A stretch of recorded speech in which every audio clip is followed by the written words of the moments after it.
Hey everyone! Before we dive in, don't forget to like, subscribe, and drop a comment telling me where you're watching from and what time it is. That helps YouTube keep sending you more stories like this. Now, let's get into it. I remember the first time I noticed something felt off in that room. It was this weird sensation, not just the usual anxiety that comes with moving to a new college, living in a new city, and sharing a space with someone you didn't grow up with. It was something deeper, like eyes on me, constantly. But I ignored it. Everyone said the first few weeks of college are the hardest. My roommate Kayla seemed cool at first, friendly in that overly curated Instagram way. Pretty, polished, with that kind of smile that could swing between warm and smug, depending on the angle. We weren't exactly best friends, but we coexisted peacefully. She kept her side of the room clean, paid for shared groceries, and even let me borrow her straightener. But then little things started to bother me. The door to our room would be locked from the inside sometimes when I knew I hadn't touched it. I'd find clothes slightly shifted, like someone had picked them up and tried to fold them back. My toiletries would be a little off, not missing, just off, like they'd been handled, moved, put back with slightly less care than I remembered. I chalked it up to me being forgetful, or maybe Kayla being careless.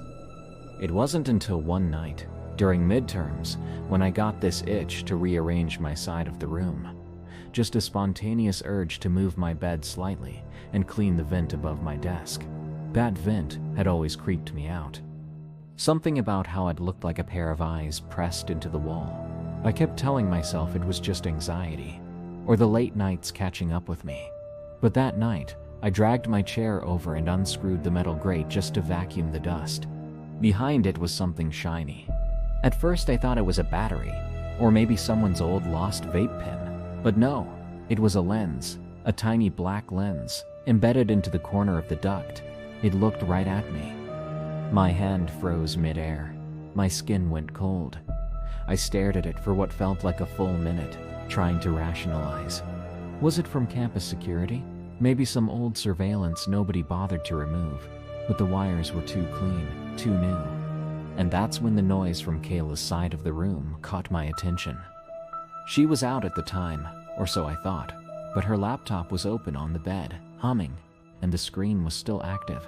I stepped down, legs shaking, and walked over. The screen showed a live feed of me, of that moment, of me standing right in front of the vent, the same vent where the lens was hidden. I couldn't breathe. My throat tightened, and I had to grip the edge of her bed just to steady myself. I felt sick, violated, like the walls were closing in on me. My head buzzed with static. I looked around the room, suddenly unsure of everything. What else was recording? How long had this been going on? I clicked through her files, dozens of folders, each named by dates and times, some labeled with my name, some with file names like early shower or night undress. I couldn't even look at them. She had been recording me in my most private moments, and she hadn't just saved them, she had shared them. There were emails, chat threads, file transfers. I saw usernames I didn't recognize. Some of them were disgusting. The conversations they were having about me, like I was some character in a late-night streaming series, college guys from different dorms, some even asking for requests. It was all there, black and white. Kayla came in while I was still sitting at her desk. I didn't even hear the door open. She dropped her drink and froze when she saw me. Her face went blank, then angry. "You had no right to touch my laptop." I just stared at her. She moved toward me, probably to shut the lid, but I backed away. "How long?" She didn't answer, just bit her lip like she was trying to come up with something. I repeated myself, louder. "How long have you been filming me?" Silence. Then finally, a scoff. "You think you're so special? God, you always act like everyone's obsessed with you. You walk around like you're some victim." I recorded the screen with my phone, took screenshots, backed up files. Every ounce of fear in me turned to anger, trembling, but firm. I walked out and went straight to campus security. The investigation took a week. By then, they had traced the feed, pulled logs from her IP address, and confirmed she'd uploaded videos to private groups, some on Reddit, some on private chat servers, some behind paywalls. She was expelled. So were 2 students involved in the distribution.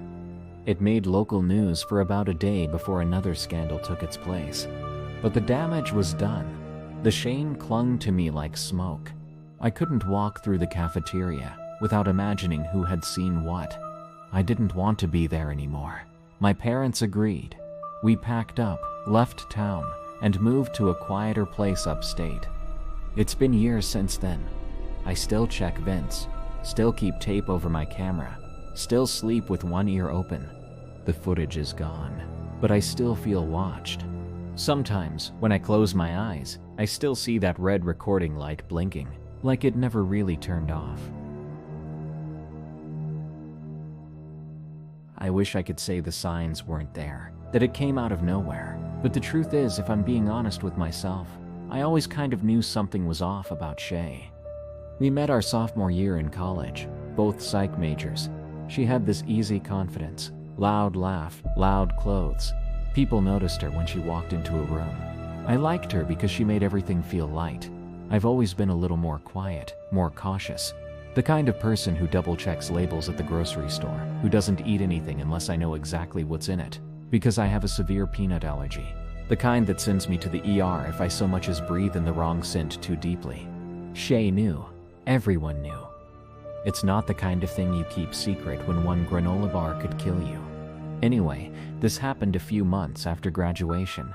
Shay had just moved into a new place with 2 other girls and was throwing a housewarming party. It was supposed to be a chill night. Drinks, music, food. Nothing wild. I got there a little after 9, and the living room was already buzzing. People spilling out into the kitchen and backyard, red cups in hand, someone trying to figure out the Bluetooth speaker. The place smelled like hairspray, perfume, and faintly burnt pizza. Shay greeted me at the door, already a little tipsy. Her eyeliner smudged in that way that made her look even more effortlessly pretty. She hugged me, handed me a drink, and pulled me toward the kitchen where the food was laid out. "Don't worry," she said, almost rolling her eyes. "Everything's safe.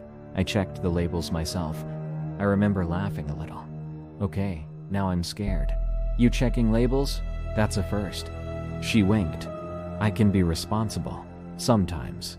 There was a big tray of pasta, some kind of creamy sauce, maybe Alfredo, a veggie platter, chips, some little store-bought desserts, and a few homemade things I didn't recognize. I pointed at the pasta. "What's in that?"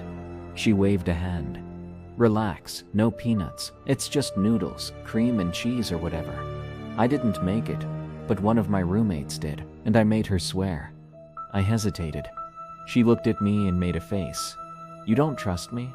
That got me. I didn't want to be that person. The buzzkill. The anxious one who ruins the vibe.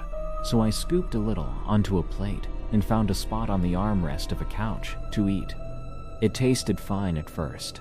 Salty. A little sweet. Something crunchy in it. Maybe water chestnuts or crushed crackers. I didn't think much of it. Not until maybe 5 or 6 minutes later. The itch started under my tongue. Then the heat in my cheeks. My throat felt dry. Not sore. Dry like sandpaper. And my chest tightened the way it always does. Slowly at first, like a fist curling around my lungs. I stood up. Tried to play it cool. Walked toward the bathroom, already pulling out the EpiPen I kept in my bag. It was in my side pocket. I always had it there. Always. But it wasn't there. My chest squeezed harder. My hands were shaking. I turned the bathroom light on and looked at my face in the mirror. Red splotches had started to rise up along my neck and jaw. I stumbled out, trying not to draw attention. I could feel people looking. I went back to the kitchen, coughing a little now. I saw Shay near the fridge, laughing with a guy I didn't know. I grabbed her arm. She turned, and when she saw my face, the smile dropped. "I need help," I croaked. "Something's wrong. Do you have Benadryl? I think I need to go to the hospital." She blinked, then turned and shouted something toward her roommate. Someone else brought water. No one had Benadryl. Shay drove me to the ER herself, and I could barely breathe by the time we got there. They jabbed me with a shot and rushed me inside. I don't remember much after that. The next morning, I woke up groggy in a hospital bed. My throat hurt like I'd been screaming for hours. My mom was sitting in the corner, pale and furious. "You almost died," she said quietly. "They said if you'd gotten here 10 minutes later." I nodded slowly. Everything hurt. Later, after I was discharged, I texted Shay. Just a short message. "Hey, what was in that pasta? I need to know." She replied almost instantly. "Can we talk? In person?" We met at a coffee shop 2 days later. I still felt weak, like my limbs were made of wet paper. Shay looked weird, guilt-ridden, but not exactly sad. She didn't meet my eyes. I didn't think it would do anything. I stared at her. "What?" She sighed. I always thought maybe you were being dramatic. You know, like so careful about everything. You wouldn't even touch a candy bar unless it was sealed. I just wanted to prove to you that it wasn't that serious. I didn't think you'd eat it if it tasted weird." I felt my skin go cold. "You put peanuts in that pasta?" She nodded, just a little. Crushed, like a garnish. I didn't think it would matter. I pushed my chair back. My heart wasn't racing. It was quiet. Steady. Too steady. "You tried to kill me." "No. God, no. I didn't think you'd actually eat it." I left, walked out, and didn't look back. A week later, her number was blocked. Her socials muted. I saw her once on campus months later, and she looked at me like I was a stranger. Maybe I was. But I still can't eat pasta without feeling sick, and I don't think I'll ever trust a friend the same way again. For a long time, I believed I was slowly losing my grip on reality. I didn't say it out loud, not to my coworkers, not to my family, and definitely not to the friend I lived with. But the fear sat heavy in my chest, like a sack of wet sand I couldn't ever fully set down. And the worst part? It didn't start with anything big, just small things. Quiet, annoying little glitches in my day-to-day life that I tried to laugh off at first. It started with my keys. One morning, I was already running late for work. I remember the sunlight was bleeding through the thin kitchen blinds, making these tiny geometric shapes on the floor tiles. I had placed my keys on the hook by the door the night before, like I always did. But they weren't there. I checked the counter. Nothing. The table? No. Under the couch cushions, inside my purse, in my coat pockets. Every drawer, every crevice of the apartment got turned upside down. Just when I was about to text my boss to say I'd be late, I found them sitting on top of the bathroom toilet tank. As if someone had gently placed them there. I blamed myself. Maybe I was distracted when I got in last night. Maybe I was on the phone. Maybe I wasn't paying attention. But then it started happening again, and again, and again. My phone went missing one night while I was watching TV. I clearly remembered placing it next to me on the armrest, but when I reached over, it was gone. I tore the room apart. Eventually, I found it in the refrigerator, sitting on top of the margarine container like it belonged there. I stood there in the dim yellow light of the fridge for way too long, staring at the screen as if it might explain itself. Then it was my wallet. I found it in the laundry basket under a pile of damp clothes. Once, I came home from work and a half-eaten sandwich I'd wrapped and placed in the fridge that morning was gone. No note, nothing, just... I didn't want to accuse anyone, especially not her. She was my closest friend. We'd gone through college together. She helped me move after my last breakup, and we split the rent down the middle. She was kind, sweet, and a little bit chaotic, sure, but never cruel. At least, I didn't think so. But the paranoia crept in like mold. I started triple-checking everything. I began writing things down, leaving myself sticky notes, keys on hook, lunch in fridge, phone on nightstand.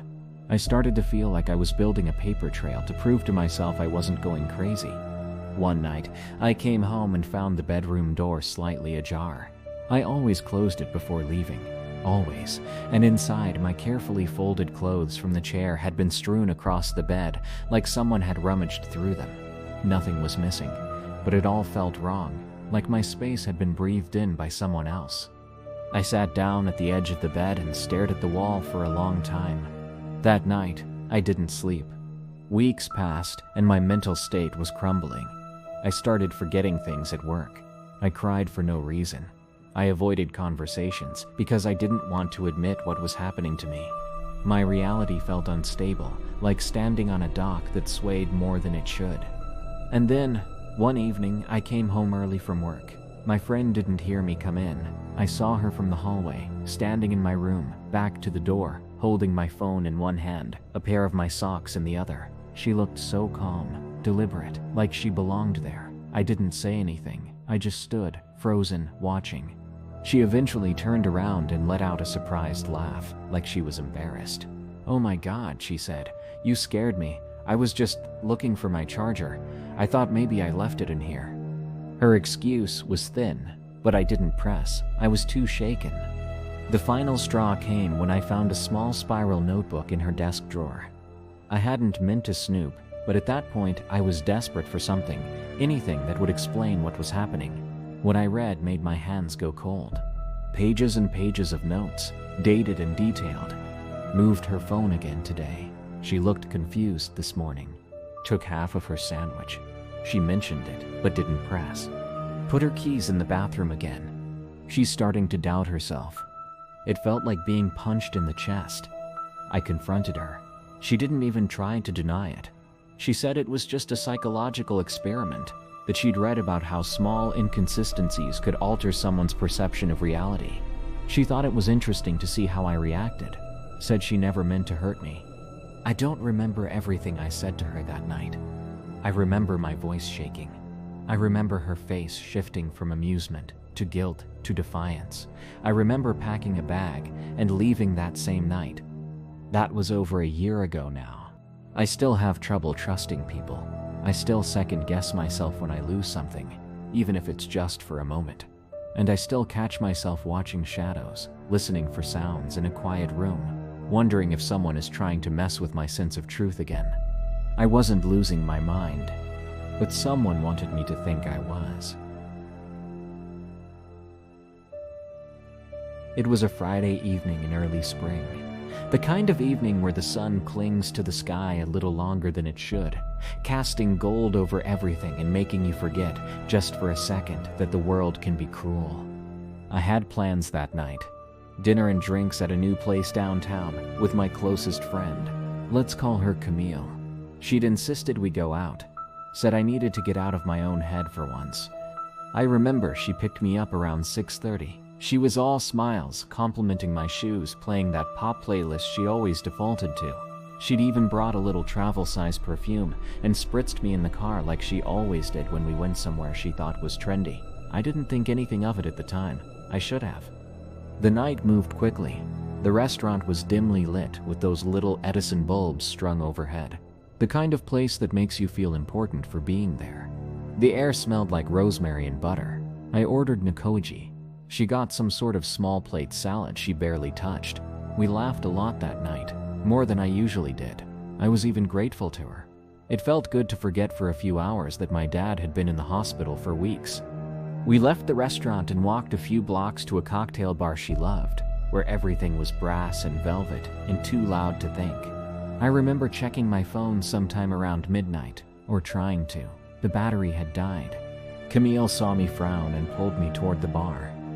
"You don't need your phone tonight," she said, tucking her arm through mine. "Let's just live." Again, I didn't think anything of it. It felt like one of those harmless little things friends say. It wasn't until the next morning, back at my apartment, that I realized something was off. I woke up later than usual. The air felt thick. You know that strange kind of quiet you feel before bad news hits you? The kind that makes the walls feel too close. I plugged my phone into the charger and went to make coffee. When it finally came back on, I saw I had several missed calls. My sister, 2 voicemails, 3 unread texts. The first text was time-stamped around 5:50 p.m. the night before. "Dad's not doing well. He took a turn. Please come, if you can." The second, "We're at the hospital now. It doesn't look good." The last one, "Where are you? Call me. My hands went cold. I listened to the voicemails next. My sister's voice was tight and shaking, telling me that Dad had been moved to the ICU. Then another. Later, he'd passed away at 11:42 p.m. I stood there blinking at nothing, the sound of the coffee machine sputtering behind me. I didn't cry right away. I just kept replaying the night, Camille pulling me toward the bar, Camille taking selfies of us, Camille insisting I didn't need my phone. Something didn't feel right. I opened my message history. Nothing from my sister. Nothing. Which didn't make sense. I'd seen the previews before the phone died. I was sure of it. The thought crawled into my head. Had she seen them? Was it possible Camille had read them? I felt sick. I called my sister. She picked up on the first ring, voice raw and exhausted. "Why didn't you come?" she asked. I told her everything. The night out, the dead phone, how I never got her messages. "But I saw the read receipt on the first one," she said quietly. "At 6:12, right before I sent the second one." There was a long pause. She didn't have to say anything else. I knew exactly what had happened. I didn't know how to process it. I stared at the phone like it was something foreign. My ears were ringing. I texted Camille. No response. So I called, straight to voicemail. I called again and again. I needed to hear her say it wasn't true, that this was some stupid misunderstanding. But deep down, I knew. Later that afternoon, I finally saw her. She showed up at my door, holding iced coffee like it was any other day, smiling. "Hey, I figured you'd be hungover. Thought I'd save you a trip." I opened the door, but didn't say anything, just stared at her. She blinked, then tilted her head like she couldn't read the room. "What?" "You read my messages, from my sister." Something flickered in her eyes.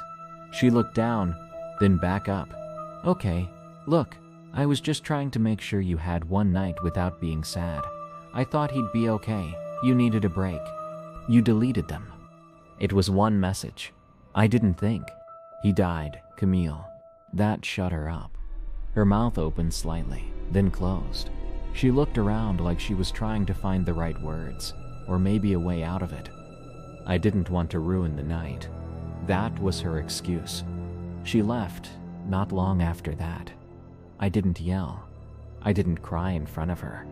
I waited until she was gone, then locked the door and sat on the floor until my legs went numb. I missed the last moments of my father's life because someone I called my best friend decided a fun night out was more important than the truth. We never spoke again. And to this day, I still find myself wondering if she really believed what she did was harmless, or if she was just that selfish. Either way, I hope she thinks about it sometimes. I hope it lingers, because I think about it every single day. I lost my mother on a Wednesday morning. It was quiet, and somehow crueler because of it.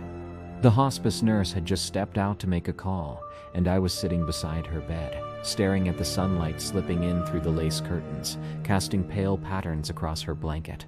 I remember the smell of lavender and rubbing alcohol, and the way her breathing had turned soft and ragged like wind through paper. And then, the grief that followed came in waves, not the kind of cinematic sobbing people imagine, but a dull ache that took over my body, made me tired even when I'd barely moved, made food taste like cardboard, made my own skin feel foreign. Everything felt off. I was alone in the house we'd shared, the house that still held the ghost of her routines. Coffee in the morning, humming softly while folding laundry, her perfume lingering in the hallway. My friend Caleb was the first to show up. We'd been close since college, not quite family, but more than casual friends. He said he wanted to be there for me, and I believed him. He brought food, ran errands, even helped manage the calls from relatives I hadn't spoken to in years. He slept on the couch for a few nights, said he didn't want me waking up to an empty house. I appreciated it. I really did. Those first few days were a blur, and it felt good just to have someone nearby. A few days after the funeral, I noticed something small. A velvet box was missing from my mother's dresser. It was one of those old-style jewelry boxes with a faded gold clasp. I could have sworn it had been there the day before. Inside it had been a simple gold chain with a locket that held a photo of me as a kid and a dried petal from her wedding bouquet. I told myself maybe I'd moved it without thinking. Grief does that to you, messes with your memory. But then, another item disappeared. This time, a silver bracelet she used to wear every Sunday. It wasn't valuable in terms of money, but it meant something. I asked Caleb if he'd seen it. He barely looked up from his phone. Haven't touched anything. Maybe you put it somewhere weird. People do strange stuff when they're grieving. That night, I sat alone in her room, turning everything over in my head. I opened drawers, sifted through old letters, carefully lifted each scarf and folded blouse. Nothing. I felt a kind of nausea that didn't come from my stomach. It was something deeper, a creeping suspicion I didn't want to voice. It was the third item that broke me. Her engagement ring, a slim platinum band with a small sapphire gone. I remembered placing it in the drawer after the funeral, right beside her favorite photograph of my father. I hadn't told anyone. I was going to have it cleaned, maybe wear it on a chain, something to keep close. I confronted Caleb the next morning. My voice was shaky but low. I need to know if you've been in her room. He laughed, actually laughed. What? Are you serious right now? The ring is gone. You think I took it? He sounded offended, but there was a flicker in his eyes, a flicker that didn't sit right with me. A pause too long, a defensiveness that felt performative. I said nothing else, just stared. He didn't stay the night after that. I called the local pawn shop on a whim 2 days later. The owner remembered the ring. Guy said it belonged to his aunt. He told me over the phone. Had some story about needing cash for bills. I drove down and confirmed it myself. It was hers. The owner, sympathetic, said he'd set it aside once I showed him proof. I brought photos, even the old receipt from when my dad had bought it. I left with the ring in a small paper envelope that felt heavier than it should have. When I called Caleb, he didn't answer. Not the first time, not the second. When I messaged him, he replied, "You don't understand what it's like to be broke. I didn't think you'd notice. I was going to get it back." I never responded. There was nothing left to say. Later, after more digging, I found out from a mutual friend that this wasn't the first time he'd done something like this. After a breakup a year prior, his ex had reported missing items too, but she hadn't pushed it. She hadn't wanted the drama. I moved out of that house 3 months later. Too many memories in the walls, too many shadows that didn't belong to anyone living. I packed the ring in a small cedar box, wrapped in cloth, and placed it on the highest shelf in my new apartment. Grief already takes so much from you. But betrayal makes you question what you even have left. And that's the part I still can't forgive. It started small. Little things, the kind of weird coincidences that don't really make sense when they're happening, but don't feel like enough to worry about either. I kept misplacing things. My scarf went missing in early February. The blue one my grandmother knitted before she passed. I figured I left it at the gym or on the bus. Then a week later, my favorite lipstick disappeared from my purse. And I mean disappeared. I hadn't used it that day, hadn't taken it out. It was just gone. I started noticing my social media posts getting strange likes too. 1 or 2 odd usernames. No profile pictures. Always liking within minutes. Always on posts that mentioned where I was. Still, I brushed it off.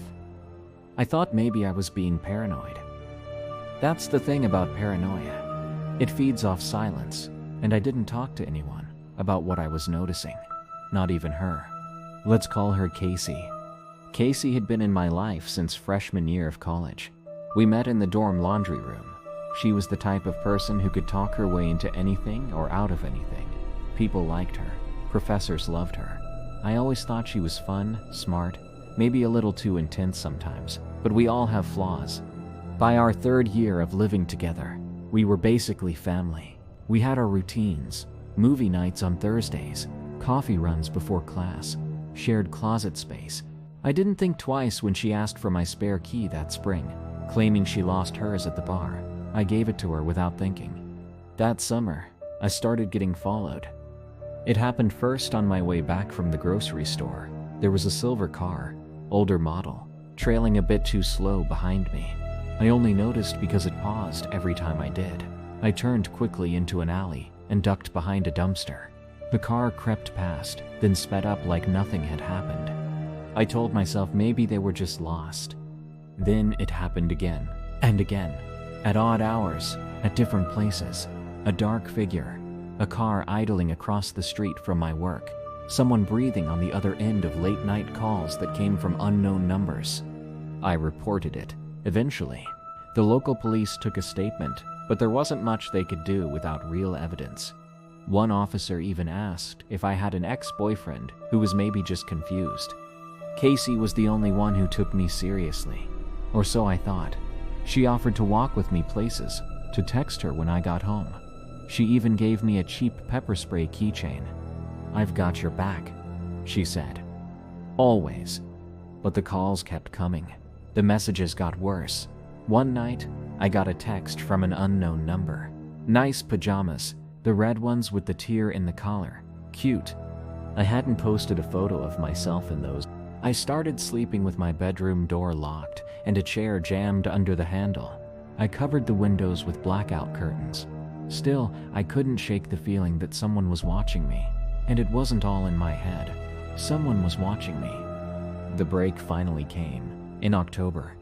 I was walking home from class when a guy in a hoodie grabbed my wrist just half a block from my apartment. I screamed, kicked, and managed to get away. A nearby store owner saw the commotion and called the cops. They caught the guy trying to run 2 streets down. He had a burner phone in his pocket.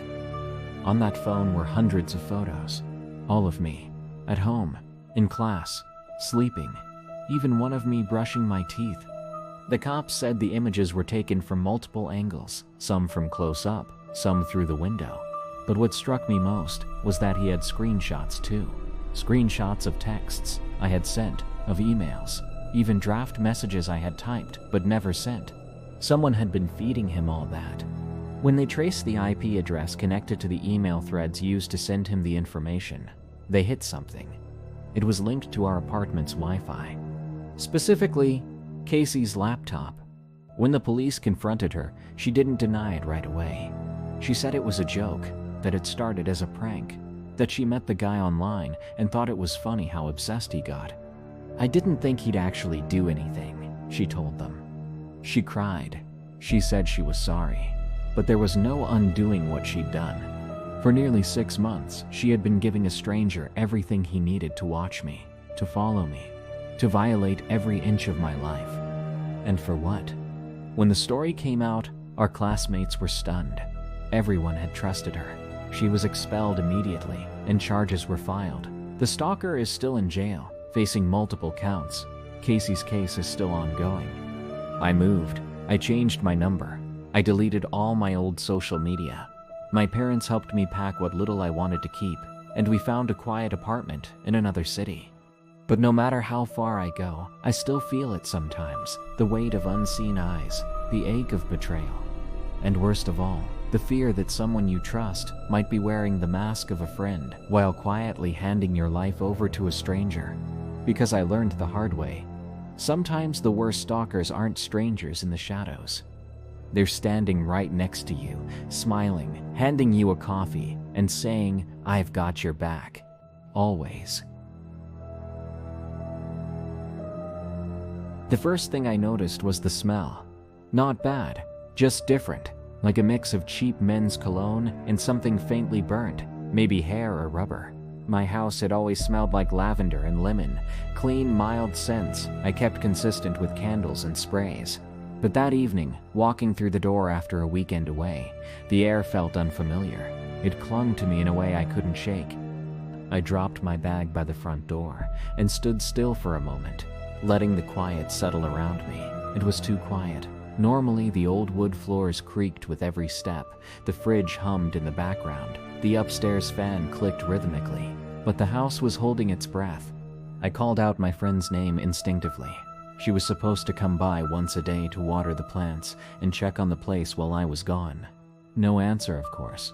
She wouldn't be here now. Still, something in me had expected to hear a response. I walked into the living room. The curtains were drawn unevenly. One side sagged lower, like it had been tugged. I always made sure they hung evenly. I liked the symmetry. I didn't touch them yet, just stared. In the kitchen, 2 mugs sat in the drying rack. I only used one before I left tea. Late at night while packing, I remember rinsing it and setting it there. One of the mugs now had lipstick smudged along the rim, a color I didn't wear. The other had a faint ring of what looked like black coffee at the bottom. I felt my stomach turn. Not in fear, exactly. More like disorientation. Things were just slightly off, like walking into a dream version of your house. The bathroom door upstairs was ajar. I remembered shutting it tight before leaving. I always did. I didn't like seeing my own reflection from the hallway, especially at night. It was a weird thing, but it made me feel watched. I crept up the stairs slowly, each step groaning under my weight, like it wanted to give me away. Inside the bathroom, everything looked untouched. But the hand towel was damp, and not just at the bottom corner like when I dry my hands. It was soaked through. I picked it up with 2 fingers. It smelled like deodorant and something slightly musky. I walked back downstairs. My phone buzzed. It was my friend. "Hey, you made it back okay?" she wrote. I stared at the screen, then typed back, "Yeah, just got in. Thanks again for watching the place. Of course, everything should be just like you left it." I didn't answer. Instead, I walked to the hallway closet. Something had been bugging me since I got in. I reached inside, felt around the shelf where I kept the spare keys. The small metal box they sat in was slightly ajar. I never leave it like that. I opened the box. One of the spare keys was missing. Now the unease started morphing into something else, a low thrum of panic, building slowly like water heating in a kettle. I called her. She picked up on the 3rd ring. "Hey!" "Quick question," I said, trying to sound calm. "Did you bring anyone with you while I was gone?" Silence. Then, "What? No. Why would I? Some things feel off. 2 mugs, damp towel, and one of the spare keys is missing." "Oh, that. Okay. I didn't think it was a big deal. My boyfriend came by once, just to keep me company. He didn't touch anything. I had the spare key on me and forgot to put it back. I meant to tell you, I swear." I didn't speak. My mouth was dry. "He just stayed for a night. Or maybe 2. We just watched movies. We didn't go through your stuff." I hung up without saying another word. I stood in the hallway for a long time, staring at the wall, feeling my heart beat in strange places, my throat, my fingertips behind my eyes. That night, I couldn't sleep. I kept hearing little sounds, the creak of the baseboards, the wind against the window, a soft click that could have been the fridge or something else entirely. I changed the locks the next morning, and I boxed up the mugs. I couldn't look at them anymore. A few weeks later, I ran into a neighbor I hardly ever spoke to. An older woman, quiet but observant. We were both getting mail at the same time. She looked at me, then tilted her head. "Your cousin, okay?" she asked. I blinked. "Cousin?" "The man who stayed while you were gone. Saw him on your porch a couple nights in a row. Tall, dark hoodie. Always looked nervous. I just figured he was family." I nodded, pretending to understand. He hadn't just been inside. He'd come back. I never told her the truth. Never told anyone the full story, really. Because what am I supposed to say? That the person I trusted most gave someone else the run of my home? That I now wake up wondering who else had seen my house from the inside, seen me sleeping, seen where I keep my meds, my toothbrush, my spare key. I moved 6 months later, changed cities, changed phone numbers. I still keep a spare key, but it never leaves my pocket now. And I don't let friends house sit anymore. I used to be the kind of person who said yes to everything, every dare, every stupid plan, every late night idea that started with, what if we just... I think I liked feeling like I was part of something, like I belonged, And with Kelsey, I felt that a lot. She had this way of making things seem thrilling instead of reckless. We weren't just sneaking out, we were living. We weren't just breaking rules, we were rebelling against a boring life. But now when I think about that night, the night everything shifted, I can still feel the sharp bite of the air against my cheeks. I can still smell the old dust and rotting wood, and I can still hear the echo of Kelsey's laughter right before she disappeared. It started like most of our nights did, with her sending a single-line text. "Wanna get into something?" We met up behind an old fast food joint around 10. It was cold for spring, and I remember I had this oversized hoodie on that smelled faintly of laundry detergent and bonfire smoke. Kelsey showed up in her usual way. Ripped jeans, leather jacket, the chipped silver ring she always twirled on her middle finger. "There's a place," she said, not bothering with hello. "Abandoned, supposed to be condemned years ago, but it's still standing. Just barely. You down?" I nodded. Of course I nodded. We hopped into her car, and she drove fast, like always, like the roads were part of a racetrack only she could see. The building was just outside of town, a 3-story shell of what used to be a textile mill. I remember the way it loomed in the dark, half eaten by ivy, windows smashed out like blackened eyes. There was this rusted fence around the back, a hole cut into it, just wide enough for us to slip through. Inside, it was like stepping into a forgotten world. The floors were uneven and soft in places. The walls were lined with cracked tile and graffiti. Everything smelled of mildew and the kind of damp that clings to your lungs. We had to use our phone lights to see anything. The beam from mine caught what looked like an old cot in the corner, and for a second I imagined someone still living there, just out of sight. "Creepy, right?" Kelsey whispered, grinning. Her voice echoed too loud in the stillness. I nodded again, but I wasn't feeling brave anymore. My gut was twisting, and I kept glancing over my shoulder. We wandered deeper into the building, up a creaking metal staircase that groaned under our weight. She kept wanting to go higher, deeper. I kept looking for a way out, and then we heard it. A car. Then doors. Then voices. Not drunk kids. Not other explorers. These were clipped voices. Authority. Police. I spun around to tell her we needed to hide. But she was gone. Just gone. I hissed her name under my breath. Tried to stay quiet. Tried not to breathe. I ducked behind a broken vending machine. Heart hammering. Skin prickling. The footsteps got louder. Flashlights sliced through the dark. I couldn't see her anywhere. That's when one of the officers shined a light right in my face. I stood up slowly, hands visible, brain reeling. They didn't cuff me, but they made it clear I wasn't supposed to be there. Trespassing. I tried to explain that I wasn't alone, but when they swept the building, they found no one. She'd vanished. They let me go with a warning. Told me to call someone to come get me. My phone battery was low, but I managed to get through to my brother, who showed up 30 minutes later. I didn't say much on the ride home. The next day, I tried calling Kelsey. No answer. Then I checked our messages. She'd deleted a bunch of them, but one hadn't cleared from my notification center.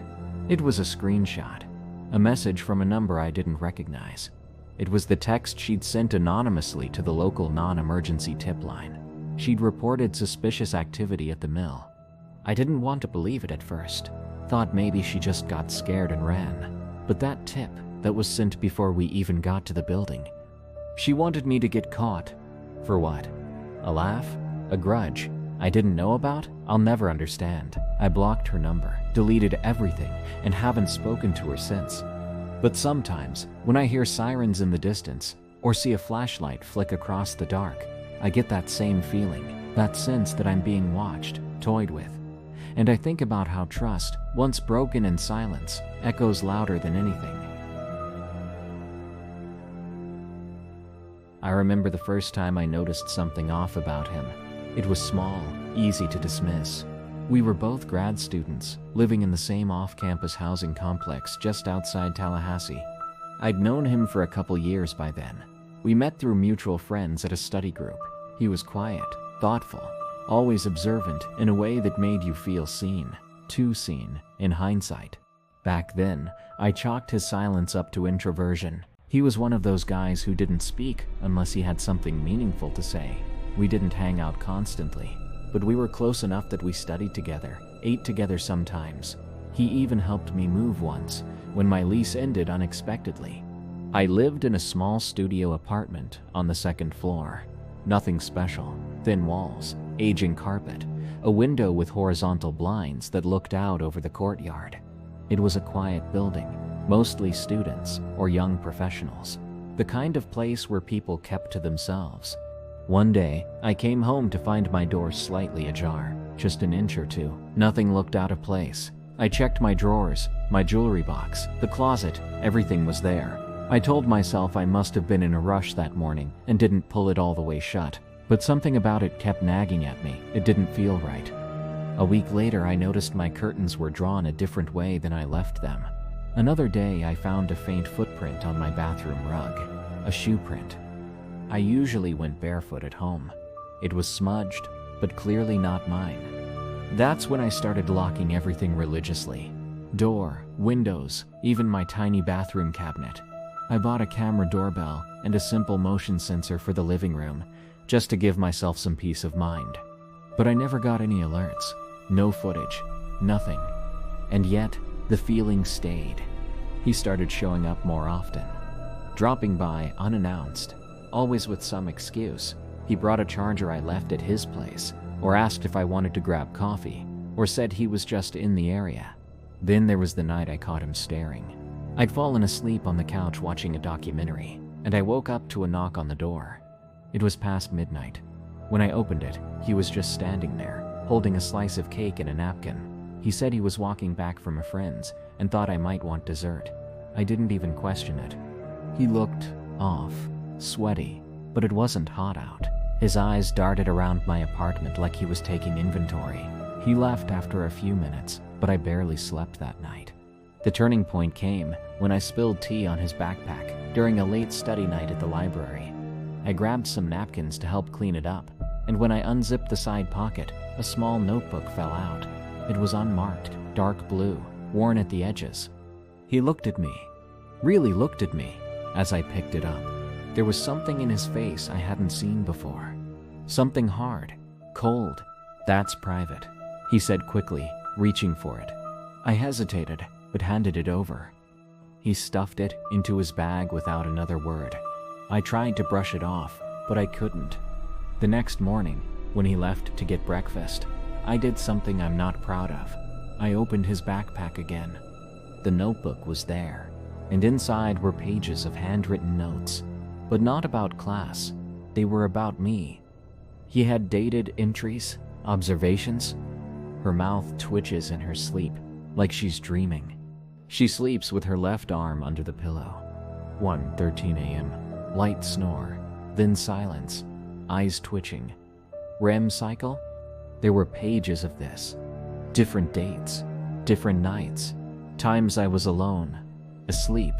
There were details about the pajamas I wore, the angle I laid at, what music I had playing. I froze. The only way he could have known those things was if he had been watching me while I slept, and not just once. I didn't confront him. I couldn't. Instead, I took photos of the pages with my phone and quietly started packing my things. I moved out that same week, told the landlord it was urgent. I didn't care about the deposit. I changed my number, blocked him on everything, transferred schools mid-semester. My parents helped me break the lease and get set up in a small town 2 states over. I reported it anonymously, sent the photos to campus security. I don't know what became of him. Maybe he denied everything. Maybe nothing came of it. But to this day, I still cover every vent in my room. I still check closets and underbeds. I wake up at 3 a.m. sometimes, heart pounding, convinced there's someone standing just outside the frame of my vision. I don't know how long he watched me. I don't know if he ever did more than just watch. But I know what it's like to feel your skin crawl inside your own home. And I know what it's like when the person you thought you could trust most turns out to be the one who scares you the deepest. It was supposed to be a simple weekend hike. Just the two of us. Some fresh air. A break from the digital world. That was the idea anyway. I hadn't been out on a real hike in years, but my friend had been bugging me for weeks to go. He said he knew the trail like the back of his hand, that it was safe, easy to navigate, and wouldn't be crowded. I finally gave in. We drove up early Saturday morning. Coffee in our hands, the trunk packed with bottled water, granola bars, and a single flashlight. He brought it, just one. I remember asking if we needed another one, but he waved it off. "It's broad daylight, man," he said, chuckling. "We're not going camping. We'll be back by afternoon." We pulled up to the trailhead around 9 a.m. It was quiet, no other cars. The woods were dense, the trees leaning over the gravel road like they were trying to keep a secret. It smelled of damp earth and pine, the kind of smell that takes a few seconds to get used to, but then becomes strangely comforting. The first hour was uneventful. We talked about college, work, music. The trail was narrow but clear, winding through groves of towering trees.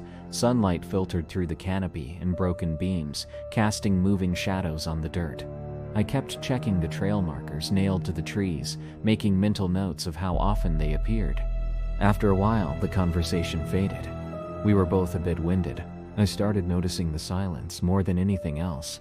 No birds, no wind rustling through leaves, not even the occasional crack of twigs from distant animals, just the crunch of our boots and our breathing. We reached a fork in the trail around noon. One path veered left and dipped downhill. The other curved up toward a rocky incline. He didn't pause before choosing the incline. I hesitated.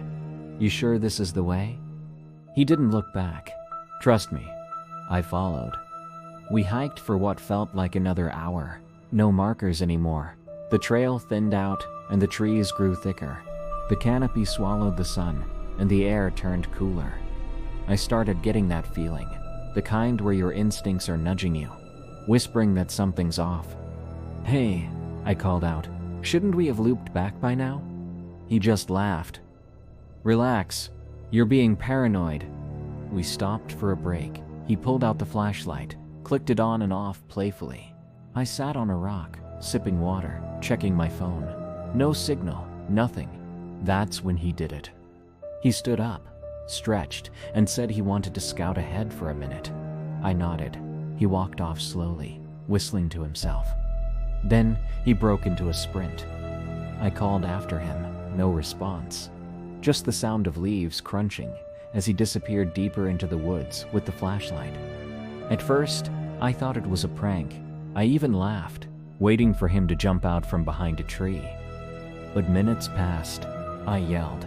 I cursed. I listened. Nothing but silence. I tried to retrace our steps, but everything looked the same. Every tree, every rock, every patch of ferns. The light began to fade fast. That's when the fear really settled in. The woods don't care about you. When it gets dark out there, it gets dark. Not city dark, not suburb dark. Pitch black, like the whole world vanished around you. I could barely see my own hands.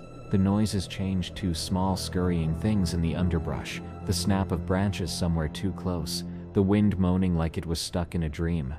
I walked, slowly, arms out, hoping to feel something familiar. My breath was short. I kept imagining things watching me just outside my line of sight. At one point, I tripped on a root and hit the ground hard. My knee throbbed and my hands were scraped raw. I sat there, not moving, barely breathing. Hours passed. I started mumbling to myself, apologizing to no one, bargaining with the dark. I wasn't sure what time it was anymore, but it felt like forever. Eventually, maybe close to dawn, I saw a flicker of light in the far distance. I crawled toward it like it was the last fire on Earth. It was a ranger station. The ranger said they had heard shouting the night before, but couldn't pinpoint it. He looked at me like I'd come back from the dead. I looked like it too. They found my friend back at the car. He'd returned hours earlier, said we had gotten separated, and he figured I'd find my way back. He smiled when they reunited us. "You okay, man?" he said, with that same stupid grin. I didn't answer. I haven't spoken to him since. I blocked him on everything. I don't care what his excuse was. He knew what he was doing. He thought it would be funny. I still can't sleep without checking the locks twice. I still avoid wooded areas, and I still see his grin when I close my eyes, flickering just beyond the tree line.